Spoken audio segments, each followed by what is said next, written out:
Na jambo la mwisho, Mheshimiwa Rais, mimi pamoja na wenzangu tutaendelea kukuunga mkono wewe katika jambo hili ambalo umekuja kwa ajili ya kanisa, na tutaendelea kwa namna moja pana kuhakikisha mkoa wa Dar es Salaam unakuwa imara na salama nyakati zote. Ninyi viongozi wangu wa dini mtakumbuka wiki chache zilizopita kuna kiongozi mmoja wa dini alisimama akasema pale Mwenge pale, akasema ikifika mwezi wa 3 wanaume wote nguvu za kiume zitakuwa zimetoweka. Sijui kama mnakumbuka, kama kweli mnaangalia. Mheshimiwa Rais, niliamua mimi na wenzangu kwenda moja kwa moja kwenye ile kanisa pale. Tulipomuuliza yule bwana, je, hiki ulichokisema kikoje? Je, ni sahihi kukihubiri hapa?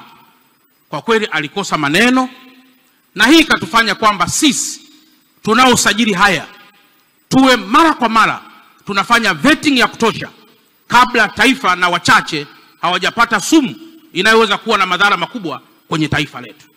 Baada ya kusema hayo, Mheshimiwa Rais, nakushukuru sana na asanteni sana.